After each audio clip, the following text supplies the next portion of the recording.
ఓం నమ శివాయ్. ఎల్లరిಗೂ నమస్ಕಾರ. అందరికీ నమస్కారం. ఓదెలా 2 ఇది 17th రిలీజ్ అవబోతుంది. ఓదెలా 2 ట్రైలర్ చూశారు కదా, నచ్చిందా? ఓదెలా 2 ఒక సినిమా. మనం అందరం, మన టీం ప్రతి ఒక్కళ్ళు గర్వపడేలాంటి ఒక మంచి ప్రోడక్ట్. ప్రతి ఒక్కళ్ళు చాలా ఆశతో, ప్రేమతో, చాలా ఎఫర్ట్స్ పెట్టి, బ్లడ్ డ్యూస్ పెట్టి, ఎంతో పోయినాయి డబ్బులు. ఆఫ్ కోర్స్ మన బ్రదర్ మధు గారు, ఆయన అంటే నేను నా కెరియర్లో చాలా దగ్గరగా చూసిన ఒక ప్రొడక్షన్ హౌస్ హొంబాళే, మనకందరికీ తెలిసిన సినిమా ప్రొడక్షన్ హౌసు. ఒక పునీత్ రాజ్ కుమార్ సినిమాతో స్టార్ట్ అయిన వాళ్ళ జర్నీ ఇప్పుడు పాన్ ఇండియా లెవెల్లో ప్రతి ఒక్కరికి తెలుసు హొంబాళే బ్యానరు. అలానే ఒక మంచి బ్యానర్ అవుతుంది మధు క్రియేషన్స్ అనే ఒక నమ్మకంతో చెప్తున్నా.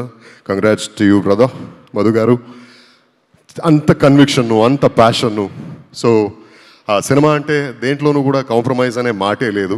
చాలా ఓపికతో, చాలా ప్రేమతో ఈ సినిమాని ఇలాంటి అవుట్పుట్ వచ్చేదానికి పెద్ద కారణం మీరు. Thanks to you. అండ్ మనకి ఓదెలా, నాకు ఎస్పెషలీ ఓదెలా సినిమా అంటే ఇది ఒక సినిమా, ఒక టీం అనేది కాదు, ఒక ఫ్యామిలీ. ఇందులో ఉన్న ప్రతి ఒక్కళ్ళతో I share a lovely amazing bond. Most of them are my brothers, my close friends, my besties. దీనికి మొదటి రీజన్ మన రాధామోహన్ గారు, మన సంపత్ నంది గారు, తర్వాత మన అశోక్ తేజ గారు డైరెక్టరు. అశోక్ తేజ గారు ఇప్పుడు అంటే 2020 లాక్డౌన్ టైము, అప్పుడే ఇంకేం అన్లాక్ అవబోతుంది అన్నప్పుడు ఇలాంటి ఒక సినిమా చేయాలనుకుంటున్నాం అని చెప్పారు. ఆ తర్వాత సంపత్ గారు కథ చెప్పడం జరిగింది. ఫోన్లో వినగానే ఎస్ దిస్ ఇస్ అమేజింగ్, ఈ సినిమా నేను చేయాలని చెప్పా. ఆ తర్వాత రాధామోహన్ గారు మాట్లాడి ఇలాంటి ఇంటెన్షన్ అండి, అందరూ భయంతో ఉండిపోయారు, ఎవరు బయట రావట్లేదు, ఇలాంటి ఒక సిచ్యువేషన్లో ప్రతి ఒక్కరిని సెట్లోకి తీసుకురావాలని ఒక ఇంటెన్షన్ మంది అని చెప్పారు.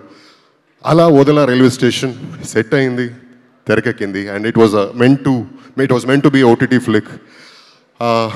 ఎప్పుడు వింటూ ఉంటాం కదా, బీ గుడ్ డూ గుడ్ అని. ఒక మంచి ఇంటెన్షన్తో స్టార్ట్ చేసిన సినిమా ఇలాంటి ఒక మంచి రిజల్ట్ పొంది ఆ సినిమాకు ఒక సిక్వెల్ సెట్ అవుతుంది. ఇలాంటి పెద్ద స్కేల్లో ఓదెలా 2గా మీ ముందు రాబోతుంది.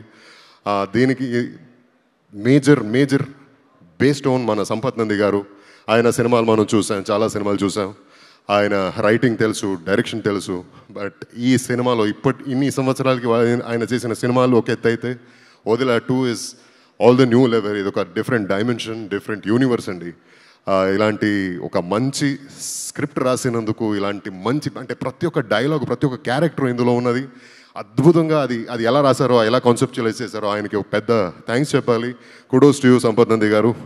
అండ్ మన జాంబిరెడ్డి అంటే నాగమహేష్ గారు అప్పుడే చెప్పారు విలక్షణం అని. ఏ యాక్టర్కైనా నేను తెర మీద బాగా కనపడాలి, I have to look good, I have to present my self well అని ఉంటుంది. అయితే నాకు ఈ సినిమాలో అంటే ఈ సినిమా కోసం అంటే పార్ట్ 1 చేసేటప్పుడు కానీ ఇప్పుడు కానీ పొట్ట పెంచుకొని, డార్క్ మేకప్ చేసుకొని, ఆఫ్ షేప్ వెళ్ళి ఒక క్యారెక్టర్ని ట్రీట్ చేయాల్సి వచ్చింది. అలా అంటే క్యారెక్టర్ డిమాండ్ అలా ఉండింది. ఎన్నో సంవత్సరాలు నేను సింగర్ అవ్వాలని ఆశపడ్డాను. యాక్టర్ అయిన తర్వాత లక్ బై ఛాన్స్ సింగర్ అయ్యాను. అండ్ తెలుగు ఇండస్ట్రీకి మొదటి అడుగు నాది సింగర్గానే.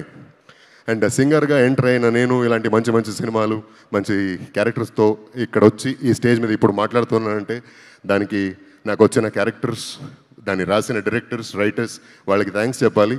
అయితే ఎప్పుడు ఈ ఓదెలా ఫ్రాంచైజ్ నాకు స్పెషల్ పర్సనల్ ఫేవరెట్గా ఉంటుంది. ఎందుకంటే ఈ క్యారెక్టర్ అలా ఉంది, ఈ సినిమా అలా ఉంది, ఈ సినిమా టీం అలా ఉంది. As I already told you, ఇది ఒక టీం కాదు, ఇది ఒక ఫ్యామిలీ. థ్యాంక్ యూ సంపత్ గారు, ఎంత థ్యాంక్స్ చెప్పినా సరిపోదు మీకు.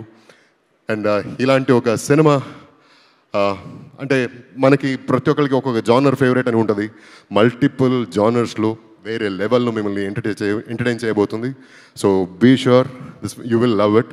And thank you so much for this opportunity. And ఇక్కడ విచ్చేసిన మీడియా మిత్రులకు, అభిమాని సభ్యులకు, అండ్ శర్వా గారు, I've watched a lot of movies of yours, but Gamyam is my all-time favorite. And last but not the least,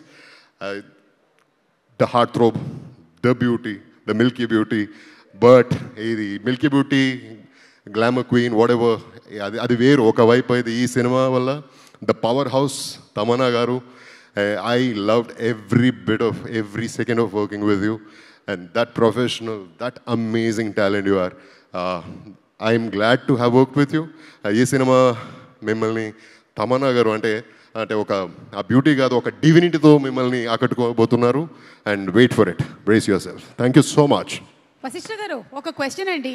ఫ్యూచర్లో సినిమాల్లో ఈ ప్రేతాత్మ, ghost characters ఇవన్నీ చేయాలనుకునే వాళ్ళకి మీరు ఏమైనా కొన్ని టిప్స్ ఇస్తారా?